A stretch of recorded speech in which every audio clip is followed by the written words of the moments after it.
efetivamente, né? A quantidade de abusos que ele está cometendo para blindar filhos e blindar aliados aí já extrapolou qualquer limite do bom senso.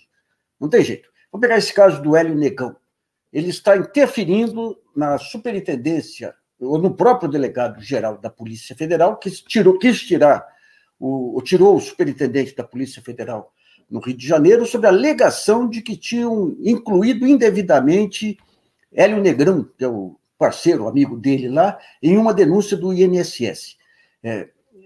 É gozado que as versões que vêm hoje na imprensa da própria Polícia Federal é que o nome dele foi colocado indevidamente lá para comprometer o superintendente. Pessoal, não tem indevidamente, não tem. O nome dele consta num relatório do Tribunal de Contas, identificando claramente Hélio Negão, uma testemunha dizendo que ele ia se candidatar a vereador, ia arrumar um emprego para ela. Quando você consulta os arquivos aí, ele foi efetivamente candidato a vereador 2 anos antes. O ano passado ele se elegeu deputado. É o Hélio Negão, amigo do presidente da República. Isso aí é um caso apenas. Você tem o caso lá do Paraguai, que caminha. Tá? Lá não tem blindagem, lá não tem. E o caso do Paraguai vai avançar e pega diretamente o centro de poder do Bolsonaro. Então não tem como. Então você pega, digamos, o que eram as bases de apoio dele? As bases de apoio dele, a Lava Jato. O Sérgio Moro está sendo humilhado diariamente, e agora com essa questão da... Esse é o ponto central também, essa questão de tirar o fiscal que reduziu o contrabando lá nesse porto do Rio de Janeiro, que é o pulmão das milícias. Então aí não tem jeito. Ali, se o Moro tergiversar em relação a isso aí, o Moro já é um sujeito menor. Mas ficou muito nítido aí a blindagem ostensiva do Bolsonaro a todo aquele entorno dele, que é a maior barra pesada do Rio de Janeiro. Nós já antecipamos há 2 dias aí que essa demissão do Marcos Sintra não tem nada a ver com o CPMF. Tem a ver com a tentativa aí de colocar alguém na Secretaria da Receita Federal para tirar todos os dirigentes lá que são concursados, são auditores concursados, e colocar pessoas que manerem a investigação em cima dos seus aliados. Então não tem jeito. Então você tem o seguinte, do ponto de vista da criminalização do governo, está nítido, todos esses episódios estão nítidos, e a tentativa dele de interferir no Ministério Público, na Polícia Federal, no COAF, para blindar os amigos. Gente, não dá. Estupro, se você faz escondido o estupro, você até leva algum tempo para se descobrir. Estupro à luz do dia, em pleno meio-dia na Avenida Paulista, não tem como ignorar. Então você vai ter que ter aí o Supremo atuando. Eu duvido que o novo procurador Augusto Aras vá se curvar ao Bolsonaro, principalmente porque agora está se formando aquela confluência, aquela grande aliança entre os poderes, vendo no Bolsonaro o risco maior. Então você tem, digamos, institucionalmente, o pessoal a imprensa já tirou o pé do freio dele. Se você pega mercado, essa entrevista do Armínio Fraga na Globo News é da maior relevância. O Armínio, nossa, desanimado, derrubado, crítico até a medula do papel aí do Bolsonaro. Muita gente comemorou, aí, ó, ele deu o braço a torcer, voltou atrás. Gente, tem que celebrar o fato de Bolsonaro estar quebrando as amarras que separam, as barreiras que separam os diversos grupos econômicos e sociais do país. Foi uma entrevista muito interessante, onde o Armínio, ele menciona lá um grande jornalista europeu que ele conversou, que o jornalista falou isso e aquilo, é o Martin Wolf, que é o cara mais influente do Financial Times para o capitalismo. E o capitalismo já viu que a concentração de renda é o principal fator inibidor do desenvolvimento. Porque se você tem excesso e concentração nos ricos, o que os ricos ganham com, principalmente aplicações financeiras, não reverte em investimento. Enquanto que o pobre é consumo na veia. Então, foi muito interessante a entrevista do Armínio Fraga, trazendo uma confluência aqui em direção ao centro, discutindo a questão do projeto nacional acima dos interesses específicos do setor. Ele faz uma crítica muito grande, digamos, às práticas tributárias que isentam isentam alguns setores, ele não fala dos ganhos financeiros que tem que tributar também. Mas foi um grande avanço. Então, ao mesmo tempo, você tem, do outro lado, especialmente dos governadores do Nordeste, uma racionalização maior em relação, por exemplo, previdência estadual. Você tem que estabelecer limites. Então, eles estão definindo esse pacto. Eu coloquei agora no GGN. O grande empecilho ao grande pacto nacional é a manutenção da prisão do Lula. A prisão do Lula, o que acontece? O PT fica preso a esse discurso só do Lula livre, e a oposição ao PT fica também preso a esse negócio, não aceitamos o discurso Lula livre. Se o Lula é solto, que eu acho que vai acontecer com o Supremo, você tira esse empecilho e abre espaço para esse grande pacto de Moncloa, e como ocorreu na Espanha, juntando centro-direita, centro-esquerda, para enfrentar o maior desafio ao país hoje, que é o governo Bolsonaro. Então, tem um espaço relevante aí.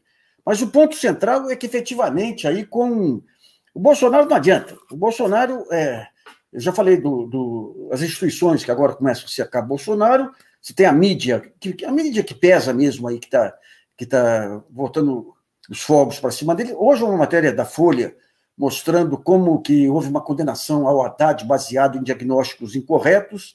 Ou seja, você está começando de lado a lado a quebrar aquelas diferenças em cima de um projeto maior de manutenção do país do Brasil como um país civilizado. E é bem interessante isso. Daí você tem um mercado, que é o Arminio, mostrando assim, esse rompimento visceral com o Bolsonaro. O Arminio ele representa, digamos, aquele clube dos bilionários americanos que estão preocupados com o avanço do fascismo na Europa, em outros lugares, esse questionamento violento da concentração trazida por esse capitalismo sem limites e despreocupado com questões sociais, é bem interessante. E nos Estados Unidos, você tem esse show de idiotice do chanceler brasileiro, mas você tem já um movimento muito interessante de enfraquecimento do Trump, que vai levar, num certo momento, ao afastamento total dele do Bolsonaro. O Bolsonaro, assim como virou um peso na Argentina, um peso em outros países, nos Estados Unidos ele virou um peso excessivo para o próprio Trump. O Trump consegue, com o Bolsonaro, vantagens para os americanos, porque o Bolsonaro, o conceito de interesse nacional para ele não existe. O sujeito bate continência para a bandeira americana. Mas o peso do meio ambiente, a campanha nós já antecipamos isso, a campanha do ano que vem é uma campanha que vai focar muito na questão do meio ambiente. E essa questão da Amazônia pode recair nas costas do Trump se ele mantiver essa ligação com o Bolsonaro.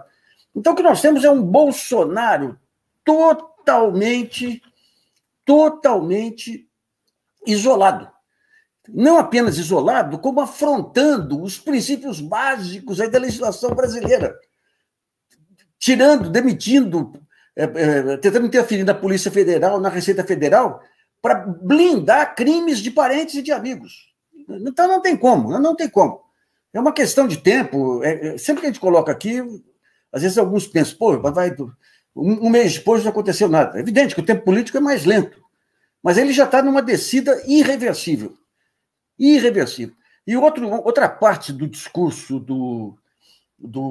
da entrevista do Arminio importante é essa questão de tratar gastos sociais como investimento, que é o lógico. Uma empresa, já que você quer comparar governos com empresas, uma empresa, quando ela coloca treinamento para os seus funcionários, ela está investindo no seu desenvolvimento. Saúde é a mesma coisa.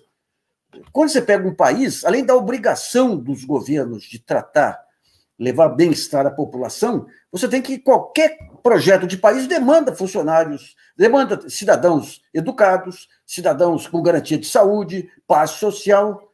Então é interessante. O próprio Luciano Huck, aí, ele está partindo para um discurso mais social, mostrando o seguinte, que aquela onda de intolerância, tudo está revertendo. Então, digamos, essa parte selvagem da política vai ficar restrita a Bolsonaro, João Dória aqui, ou aquele personagem inacreditável, William Witzel, lá do Rio de Janeiro. Então, você tem tempos novos aí. Mais uma vez, o tempo político é mais lento do que o tempo que a gente quer. Então, você percebe a inversão a inversão dos ventos aí, mas, obviamente, leva algum tempo para se concretizar.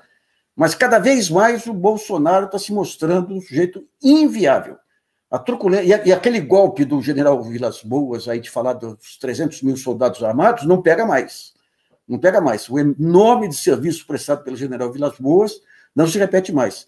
Eu coloquei lá no GGN agora um artigo sobre uma discussão importante sobre essa questão de projeto nacional. Até que ponto que um projeto nacional é compatível com a democracia? O que é o projeto nacional? Nos Estados Unidos, virou um grande país no século XIX, quando a federação... Porque se você pega os interesses regionais, cada setor, cada estado, cada região tem os seus interesses específicos. A soma desses interesses não forma um projeto nacional. O projeto nacional é quando os interesses da federação, do Estado Nacional, se sobrepõem aos interesses locais. Os Estados Unidos tiveram esse grande desafio no século XIX, você tinha uma geração de estadistas extraordinários. O Brasil não teve isso. O Brasil, no século XX, você teve 3 momentos de desenvolvimento, 2 sob égide militar, casada com a questão da soberania e da segurança nacional, que foi no período Vargas e no período de 64 em diante. Então, ali você tinha projeto nacional. Pelo amor de Deus, não estou enaltecendo ditadura, não, estou só pegando... em período democrático, o único projeto claro foi Juscelino, mas ele vinha no rastro aí das mudanças que ocorreram mundialmente no pós-guerra, com o Banco Mundial, com a noção de desenvolvimento, com a herança do período Vargas, aí, dos diversos planos de parceria com o próprio Estados Unidos, ali do ISEB, que era um centro de pensamento estratégico, e com a enorme habilidade do Juscelino. E mais que isso, com o general Henrique Lott impedindo golpes de Estado. Porque sempre que você... O Brasil é muito atrasado, é uma elite ruim. Então, sempre que você vai implantar o projeto nacional, você vai fortalecer setores novos que ainda não têm força política e vai afrontar interesses de setores estabilizados que têm influência. Então, a capacidade que tem, digamos, em ambiente democrático, esse pessoal desestabilizar governos, ficou claro aí com a Dilma. O Lula conseguiu, no período porque você teve um cenário internacional favorável e ele emergiu, de repente, como uma liderança inédita. Então, ele tinha recursos para atender todos os setores. A Dilma teve os problemas de gestão dela, mas quando cai, digamos, o impulso externo aí de commodities, tudo dança. E daí entra o golpismo. E todo projeto nacional, você tem uma fragilidade quando você concentra em campeões nacionais. O que é um projeto nacional? É você ter instituições que deem força para as empresas nacionais. Então, você teve aqui no governo Lula e tudo, da Dilma, a internacionalização de grupos nacionais, o BNDES atuando de forma evidente aí para impulsionar grupos nacionais, a diplomacia comercial, tudo isso. Mas você abre um baita flanco para tentar casar esses benefícios aos campeões nacionais com a questão política e a questão da corrupção. Então, digamos, essas forças antinacionais, esse liberalismo de mercado irracional, usou esse modelo para tentar criminalizar a BNDES, usando o Ministério Público, uma lava-jato que estava totalmente a reboque, digamos, do que ocorria dos interesses americanos, refletidos no DHS e no Departamento de Justiça. Então, é um modelo muito complicado. Agora, o que acontece? É possível você montar um projeto nacional em ambiente democrático? Você vê, a Dilma, o que o Lula fez? Ele tem boas experiências em muitas áreas, não mexeu no câmbio, não mexeu na tributação do capital, não mexeu na política fiscal e na política monetária, de juros. A Dilma, quando começou a atuar sobre spread bancário, já houve aquele... E ela estava bem popular na época, aí já houve aquele trabalho de desmonte dela. Então, o grande desafio é o seguinte: é possível você montar um projeto nacional em ambiente democrático? Eu chamo a atenção no meu artigo de hoje aí para um fato novo, que a gente já salientou aqui, que eu acho que pode dar as bases para a renovação da política nacional e do projeto nacional. Nos anos 30, essa força renovadora veio do Rio Grande do Sul, com os positivistas lá e com os militares. Os militares, naquela época, tinham um projeto nacional. Hoje não tem. Hoje perdeu toda essa capacidade de ter um projeto nacional. Eu acho que agora a revolução vem do Nordeste. esse consórcio nacional, aí além, esse consórcio do Nordeste, além de estar plainando diferenças aí com a centro-direita, com os setores de mercado e tudo, ele está produzindo políticas com foco no cidadão. Eu acho que é por aí que virá a renovação brasileira, já que, a exemplo dos anos 30, os setores mais fortes, os interesses se estratificam e a política se estratifica. Lá atrás, com a política café com leite, entre Minas e São Paulo, e agora com a estratificação, com essa polarização que em São Paulo adquiriu um nível inédito, né? Então é interessante, você tem fatos novos ocorrendo, mas principalmente, acabou aquela história de ficar planejando, não, mas não podemos, Bolsonaro não pode cair porque a gente não sabe o que vem depois. Tem que cair. Tem que cair. Aí é uma ameaça da consolidação das milícias em cima do Estado brasileiro. Eu acho que, quanto a isso, já está se formando um consenso de que tem que cair. Pessoal, uma boa noite aí.